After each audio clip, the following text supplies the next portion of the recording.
What's up, everybody? This is Solar Growth Podcast number 18. 18, yes. So I took a couple weeks off, but I'm back at it, creating some more. I'm hoping to provide more value, interviews, all this good stuff. Today's interview is with Charles A. Thompson. The guy is he's a machine. I mean, we talk about a lot of his background, and he actually had COVID a few months back, and it kicked his butt, but it didn't kick his butt enough to stop him from closing a handful of deals. So it's a fun interview, lots of value, lots of insights from someone who has been in the sales game for quite a while, and I'm really excited to share with you. So without any further ado, here's Solar Growth Podcast number 18.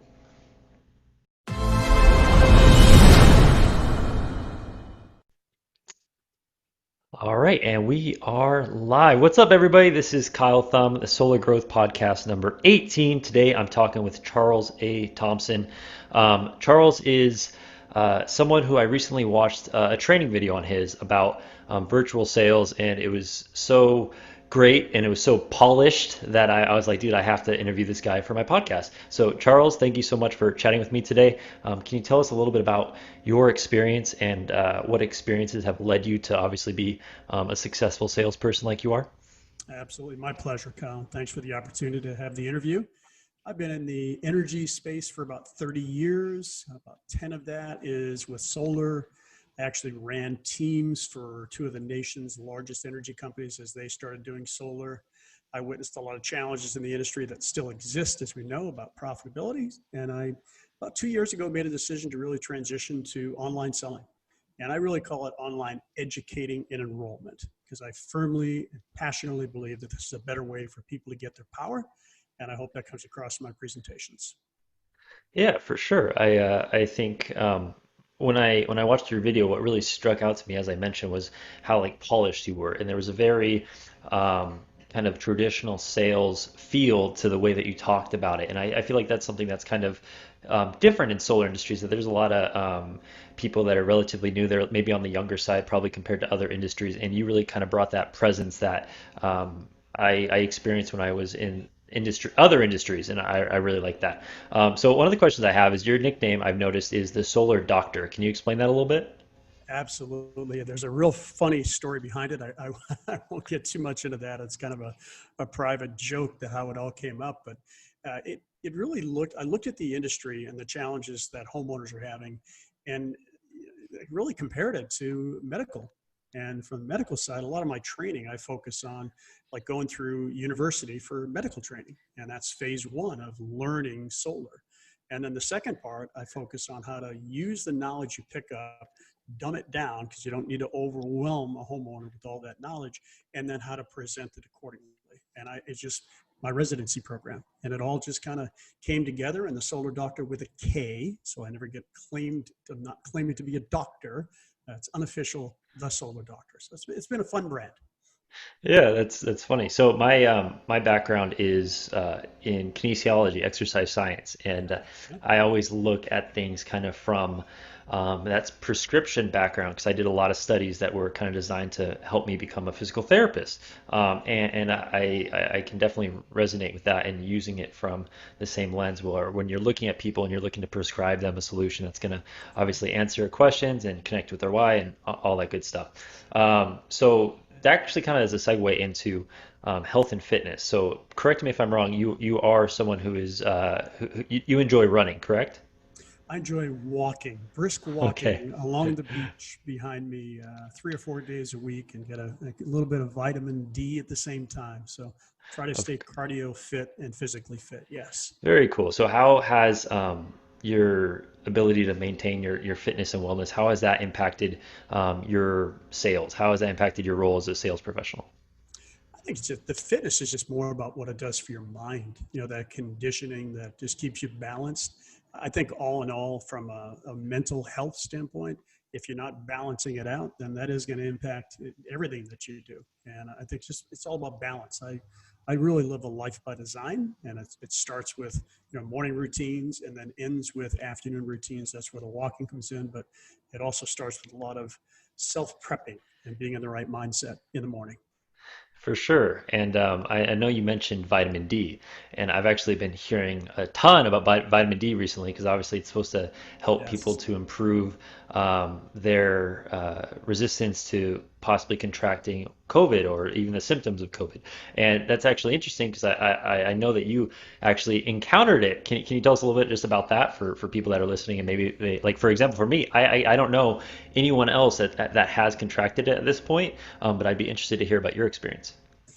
It's interesting because up to the day that I contracted it, I didn't know anyone who had it. I was beginning to say, does anybody know anybody who's had this, or is just somebody who knows somebody who knows somebody? And that's really what it was like for me. The short version of what happened is we had a Father's Day celebration, and a lot of my family came together. I was up at my family home about 2 hours away, and I left after the celebration, and a family member came in after that who was not tested recently, but was also asymptomatic. And it turns out he was out at protests and partying with people protesting and was carrying it and infected 13 of my family members. 3 days later, my son came down to visit me here. He didn't know he had it. He gave it to me. So it's a gift that keeps on giving. And I will tell you, it was 10 days of hell. It was not a very good experience, to say the least. The good thing is I did recover fully. I have zero, that I know of, zero side effects from it, but it was 10 days of extreme body pain, fatigue, fever, and not something I would recommend. I lost 15 pounds too. So there was Wow. two things that I did each day. I drank 16 ounces of lemon water. That's just my routine first thing in the morning, and 24 ounces of celery juice. That's all my body could take. It's that old saying, I guess it's feed a cold, starve a fever. And the body Mhm. just did not. It was fighting. It was too busy doing other things to take care of my body. Wow, that's super interesting, and it's crazy because you hear about how contagious it is, and that really shows you.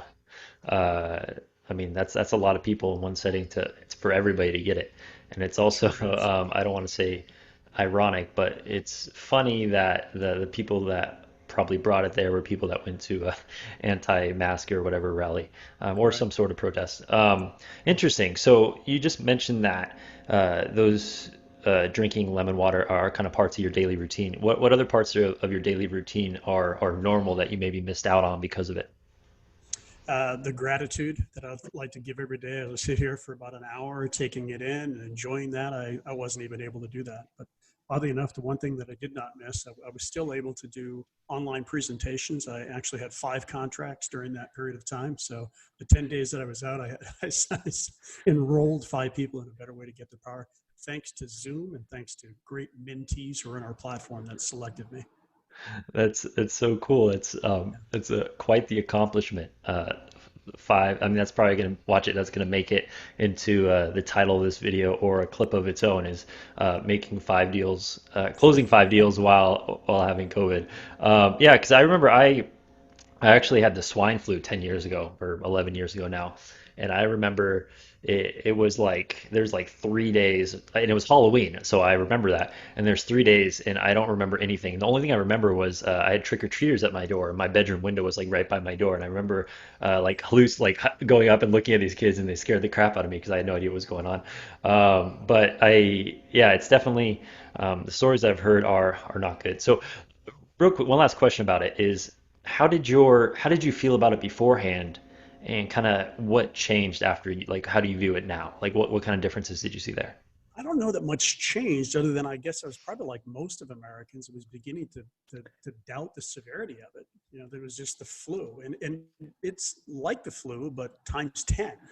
So that part I came across convinced that it's nothing to mess around with.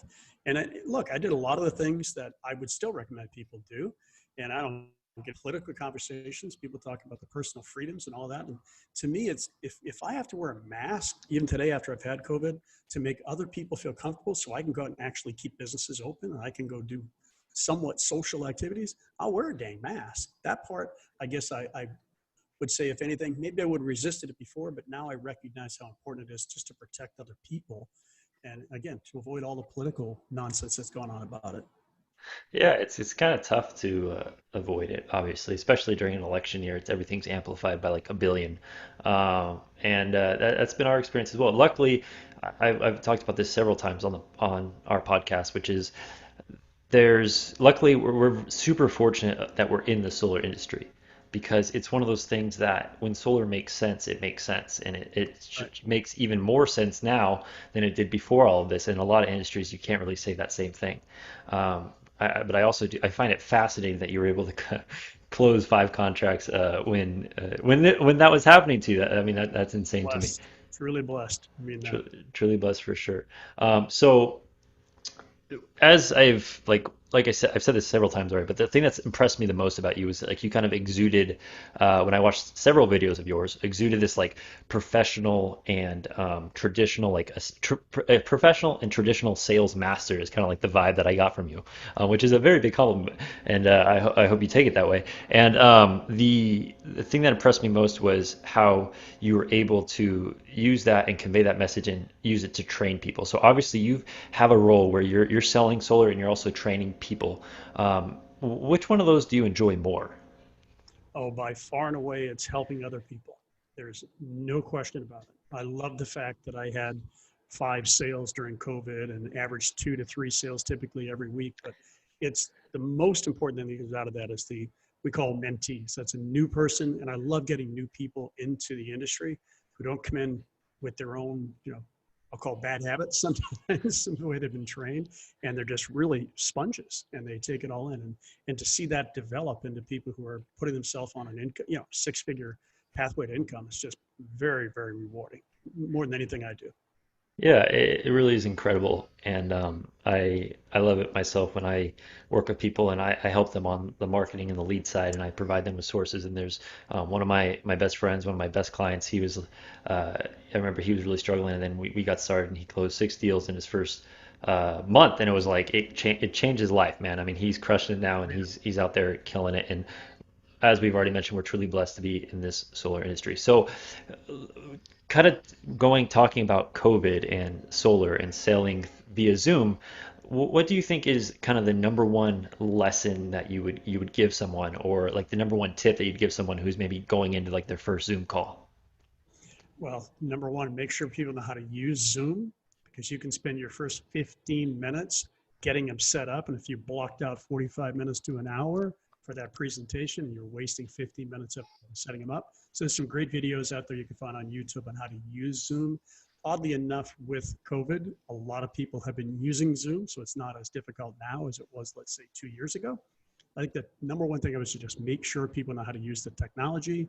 And then, from a setup point, we can talk a little bit about setting yourself up and being properly positioned and audio quality and internet connection. All those are critical to a smooth presentation. So you're not getting, the distractions that would typically come along, especially with internet connection. Yeah, for sure. And it's almost about it's it's not about like the small difference that those things make. It is super important, obviously, but it's more about not giving them like making the best first impression so that if you have the most professional possible Zoom setup and you're able to get on the line with them, you impress them right away, and then you can kind of just carry that momentum throughout the rest of your call. Um, Absolutely. one of Just the, not to interrupt you on that, Kyle, I just wanted to mention that if someone comes to a Zoom and let's just say they're on a phone or they're mobile, they're not sitting in a place, just like when you go into a customer's home, right? You want to make sure that you get them at the right place and position properly. It's the same thing. I'll actually reschedule with somebody to make sure that they're going to have a good experience. If they're not in the right environment, if there's a noise in the background, if they don't have a good connection, if they're on a phone versus on a computer, those type things. Just wanted to add to what I said previously. yeah, of course. And one of the things that we've seen is one of the objections I don't want to necessarily call it an objection, but one of the objections that we've been seeing come up more is kind of the spousal objection with Zooms. Maybe because it's harder for them to, or maybe it's just an easier excuse for people to resort to because they don't have that person actually in their home. Do you require that like both spouses are there for the Zoom call? It's highly encouraged. Now, there are times where you just have to kind of go with the flow. And since I'm not physically driving someplace for an hour, 2 hours, dealing with traffic, and then having to come back, I'm a little bit more flexible. But inevitably, we all know what's going to happen. Well, let me talk it over with the boss. And Yeah, of course. set yourself up for success and make sure that the all decision makers, whether they're partners or spouses, whatever the case may be, are there to help you. Okay. With everything that's going on, is there any objections or anything different that you know, any trends or changes that you've noticed that is different from selling in home? Because I would assume the majority of your deals now are virtual. Probably 150 of them over the last 12 to 14 months. Only two have been done in person, and oddly enough, after I had COVID. And I think I shouldn't have told them that I already had COVID. They were comfortable having me come in their home. I opened myself up to it, so I went with those. Both of those enrolled. Virtually every other one of those two have been done via Zoom. So Okay. it works. Very cool. So you've been in solar for 10 years. So obviously, virtual is something that is relatively new, like last few years, I would assume, unless you were like the very first virtual solar pioneer and doing Zooms back in 2010 or whatever. What is it that you like most about virtual sales calls, and what is it that you like least? The most that I like is it saves so much time for everybody involved. And I feel that we really get more focus than when you're in home. And oddly enough, the two that I mentioned that I went and did in person, those took nearly 2 hours. You get the social aspect, you spend a little bit more time walking around the home and maybe doing some things and building the additional value, credibility, trust, rapport, etc. So number one thing I like is the time. And number two is just the focus. It really seems that people have a tendency to get more prepared. When they're just having you come to their home, it's like, when you show up, they show up, and then they are, whoa, what are we going to do? And you have to kind of guide them. They're pretty much self-guiding, other than making sure both parties are going to be there if there's two decision makers. The thing that I like the least or dislike would probably be when it comes down to reviewing documents, that you're not there to see it with them, because loan docs, we can't see them. I've seen enough of them to know what they say, so I'm able to walk around those questions that they come up. But sometimes being there in person and putting the hand on the shoulder and just giving reassurance. So not that it's terrible, but that's about the only thing that I think I dislike. Everything else is phenomenal. Think about the Yeah, time that's saved, really, the time that's saved. And look, every once in a while, things reschedule at the last minute. It sure isn't that painful if they reschedule and you happen to be sitting at your desk when you get that notification. 100%. I think that's the probably for sure the best thing is when someone reschedules or if you get that last minute cancellation. There's people that drive 2+ hours just to go Yep. to an appointment, and I can't imagine the frustration. Well, I can't imagine it. It's happened to me before, but the frustration when you're on your way to something and it's that big of a commute and then it gets canceled. I mean, that would just put me in the absolute worst mood. And obviously, virtual I think is a different animal. It takes kind of different skills and takes a lot of practice. But if you're able to master that, then it's super convenient. And then also, I mean, you're just looking at sheer volume, you can handle more appointments per day. Yep. No And that's question. something, yeah. Um, what if you were to, sorry, give me just 1 second. I'm trying to think of with the Zoom aspect and with talking to people, um, what is the most common objection that you typically have encountered? I mean, it sounds like you have a pretty confident you're confident in your abilities and it sounds like your closing rate is awesome, but obviously with Zoom, is there one kind of rejection or one objection that they provide to you more often? I haven't noticed that at all. The typical objection you can have where people want to think about it, those type things, and I always let people know in the very beginning. I frame it. I'm not a solar sales guy or gal. I'm not a closer. I'm not going to do anything like that. I'm just going to educate. And your decision is your decision. At the end of this, either you think this is a good decision or you don't. If you don't think it is, then you better educate them. When you want to go solar, call me back. So I'm not going to then turn around at the end of that when they say I need to think about it. I might ask a couple of questions about what it is to think about, try to get that out of them. But I'm going to push back. And because of that, the ones that do think about it, I'd say on average, half of them do end up coming through. That's not that I want to accept that, but what are you going to do? You're not going to high pressure close. I don't. Yeah, and I think there's a percentage of people that um, they even if it makes sense, even if they're saving money instantly, even if they're getting cash back, they see that large number, and there's a certain number of people that it's almost impossible to convince them of it. Or maybe they're just not good at making decisions, and there's people that are going to push back regardless. So you're never going to be batting 100, but obviously you can do what you can to bat at a higher percentage. So with you're obviously handling some volume, and you're doing it virtual, which I love, and I want to know a little bit about your appointment setting process. So how is it that you are setting appointments? Is the majority of your business coming from referrals? Can you give us a little bit of insight as far as what has worked for you? Sure will. And we have at Power, we have a program called the mentorship program. So virtually all of my sales that I create are through our mentorship program. I don't have a lead gen campaign. I really only spend 6 to 8 hours a week selling. The rest of the time, I mentor, I coach, I train, I spend time socializing with people, getting them to another level. So I really limit the amount of selling time. And I do that. I have a 15-person rule at any given time. I've got 15 people in my network that I'm offering my services to mentor. And then when one moves out of that and becomes able to close deals on their own, then I replace that with someone else. I'm always looking for who that next person is going to be that I want to help take up to another level. Of course. So when you're looking for those people, and you're looking for people that um, you see something in, and you hopefully will be able to aid them towards success. What kind of characteristics, or like what is the most important things that you look for in one of those people?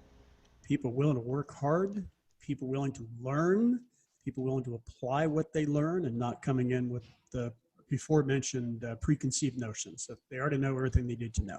And it's really cool to find solar professionals who have been doing this for a while who say, you know what, I'm willing to just step back and listen. Then that's perfect. But somebody who already knows everything, there's nothing for me to mentor them on. Okay, very cool. And what percentage of the people that you mentor are doing deals also on Zoom? Is that the majority? Majority, yeah.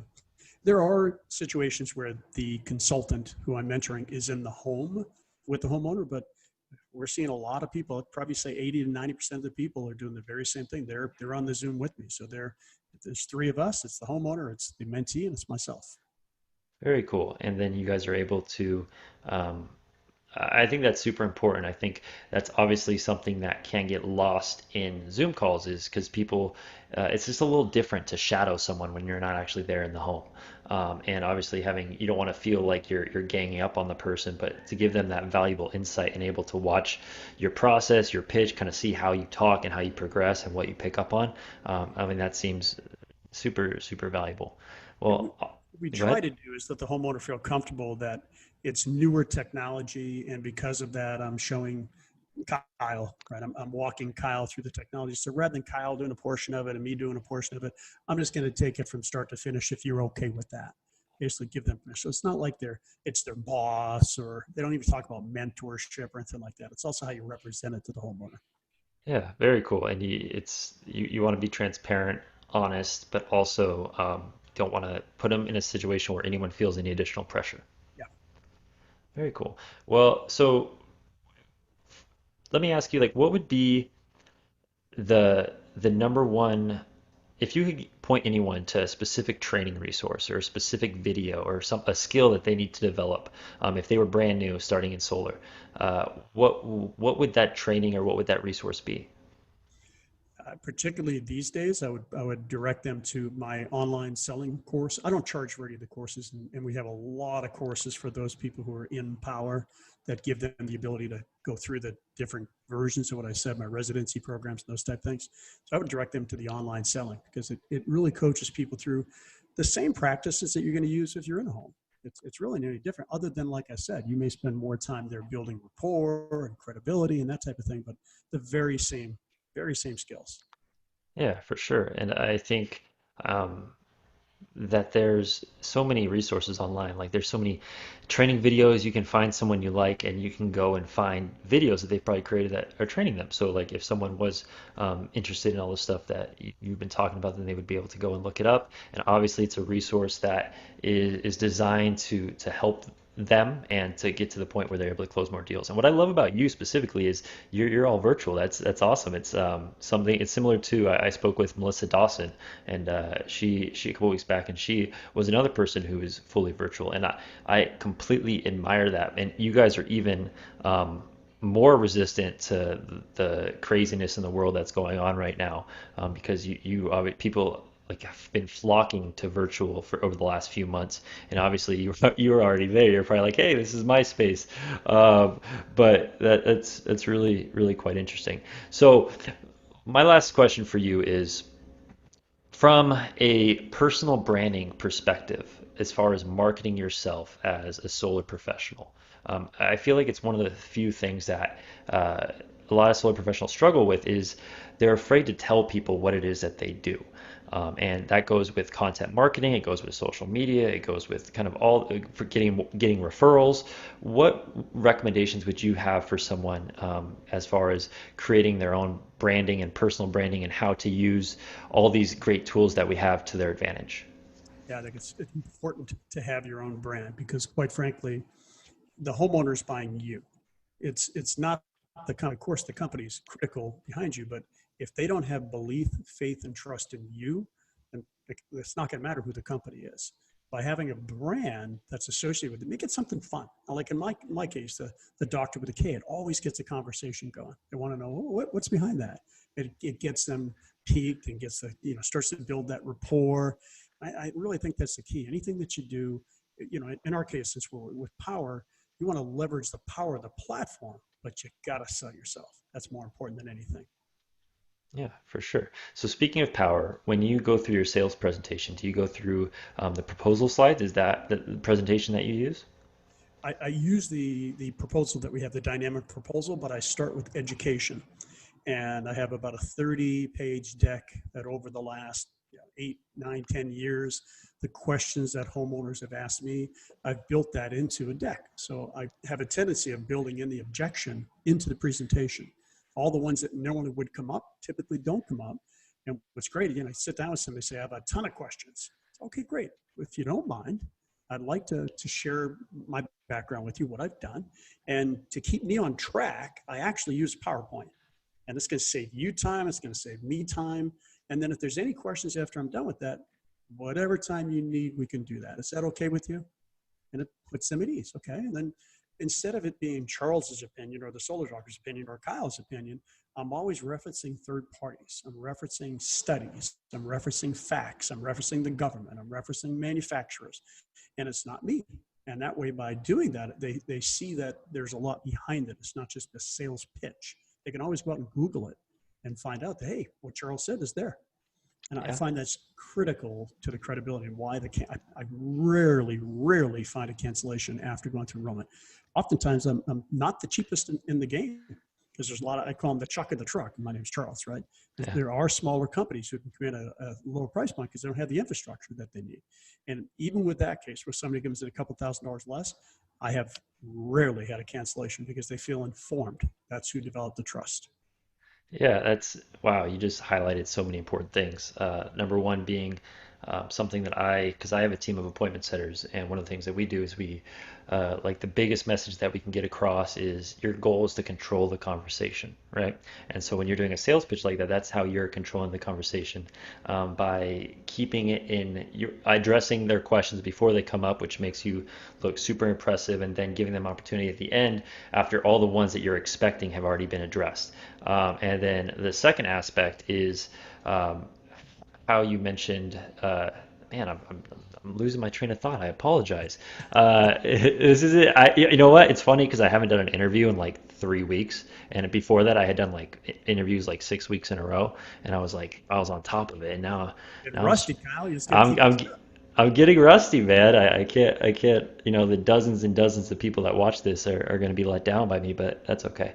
Well, I can't remember what it was, so I just want to end, and I just want to say I appreciate you for taking the time. I think you're a wealth of knowledge, and like I said, I think it's very rare for me to watch a training video and be as impressed as I was. So thank you for taking the time to speak with me today and to help us to educate and train hopefully other people. If there's anyone that watched this or listened to this and they really wanted to talk to you, they wanted to get some resources from you, they wanted to hopefully like learn from you, what would be the best way for them to reach out?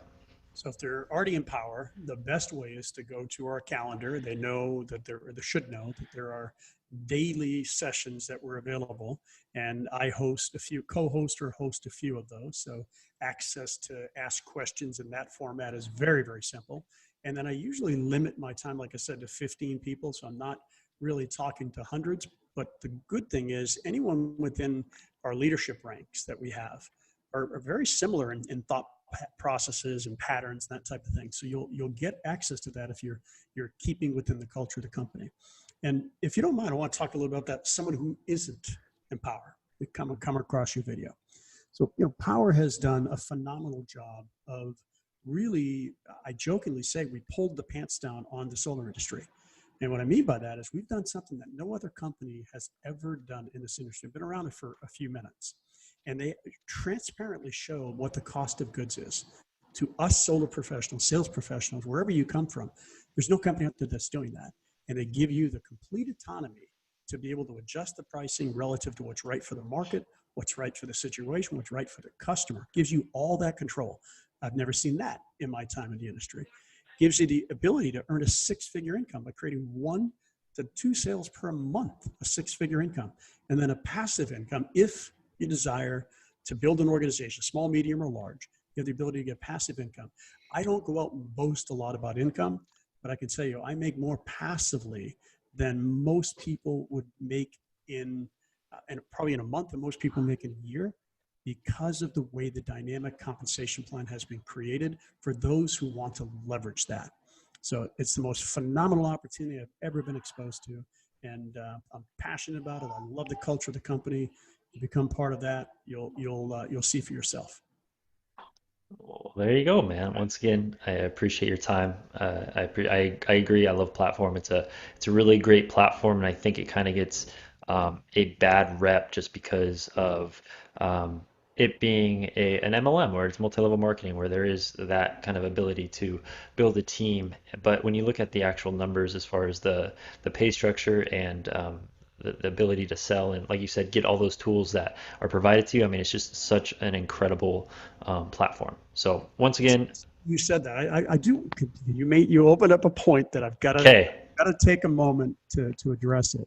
And it's the people who look at Power 5 years ago. And I've been with Power for, I guess I'm over 5.5 years now. When it looked a little bit more like a network marketing company, and there's a lot of differentiators, but the easiest thing to do is compare it to companies like Keller Williams, EXP, Prudential Insurance, Aflac Insurance, Solar City's Old Ambassador Program. They all have tiered compensation plans. It saves a lot of money in having managers and salaries. Instead, they give it away in overrides. Not give it away, it's earned in overrides. There's no, no offense to anybody in MLM. MLM's dynamic. I really don't know a lot about it other than the fact that some people compare it because of our tiered compensation plan, revenue share plan.